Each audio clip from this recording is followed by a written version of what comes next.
Formula ఈ car race వ్యవహారంలో కేటీఆర్ పై case నమోదు చేశారు ఏసీబీ అధికారులు. కేటీఆర్ పై 4 సెక్షన్ల కింద కేసు నమోదు చేశారు. 31(1) of A 13(2) PC act 409 120B సెక్షన్ల కింద కేసు నమోదు చేశారు. నాన్ బెయిలబుల్ సెక్షన్లతో కేసు నమోదు చేశారు. A1 గా కేటీఆర్, A2 గా అరవింద్ కుమార్, A3 గా బిఎల్ఎన్ రెడ్డి పేరును చేర్చారు. ప్రభుత్వ నిధులు దుర్వినియోగం చేశారని కేసు నమోదు చేశారు ఏసీబీ అధికారులు. కేబినెట్ అప్రూవల్ లేకుండా నేరుగా నిధులు మళ్లించారని కేసు చేశారు. అయితే కేటీఆర్ ఆదేశాలతో డబ్బు చెల్లించారు హెచ్ఎండిఏ అధికారులు. ఏడాది కాలంగా పాలక ప్రతిపక్షాల సవాళ్లు ప్రతి సవాళ్లతో ఉడికిపోతున్న తెలంగాణ రాజకీయాల్లో అతిపెద్ద అగ్నిపర్వతం బద్దలైంది. బీఆర్ఎస్ వర్కింగ్ ప్రెసిడెంట్ మాజీ మంత్రి కేటీఆర్ పై ఏసీబీ కేసు నమోదు చేసింది. బీఆర్ఎస్ హయాంలో హైదరాబాద్ వేదికగా నిర్వహించిన ఈ ఫార్ములా కేసు రేసులో ప్రభుత్వ నిధులు దుర్వినియోగం చేశారంటూ ఈ కేసు నమోదు చేసింది.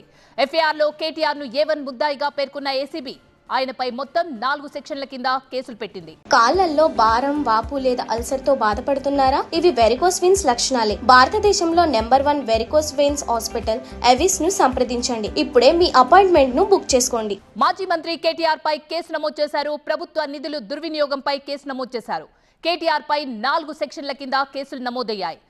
13(1)A 13(2) పీసీ యాక్ట్ కింద కేసులు నమోదు చేశారు. మరో 409 120B సెక్షన్ల కింద కూడా కేసులు పెట్టారు.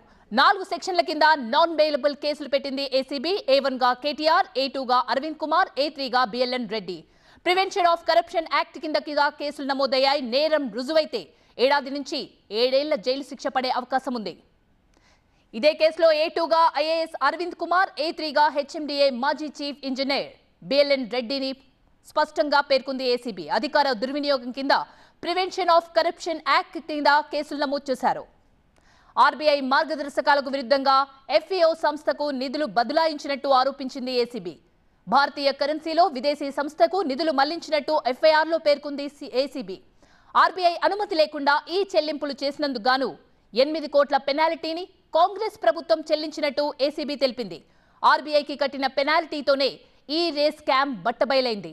కేబినెట్ అనుమతి లేకుండా సొంత నిర్ణయంతో హెచ్ఎండిఏ బోర్డు నుంచి నిధులు మళ్లించారని కేటీఆర్ పై అభియోగం మోపింది ఏసీబీ. కేటీఆర్ ఆదేశాలతోనే హెచ్ఎండిఏ అధికారులు డబ్బులు చెల్లించినట్టు తెలిపింది. గ్రూప్ ఆఫ్ మినిస్టర్స్ అనుమతి లేకుండానే కేటీఆర్ ఈ ఆదేశాలిచ్చినట్టు ఏసీబీ ఎఫ్ఐఆర్లో స్పష్టం చేసింది.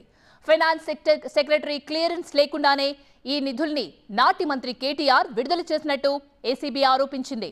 ఎన్నికల కోడ్ ఉన్న సమయంలోనే ఎవరి అనుమతి లేకుండానే ఈ చెల్లింపులు జరిపినట్టు కూడా ఎఫ్ఐఆర్లో పేర్కొంది ఏసీబీ.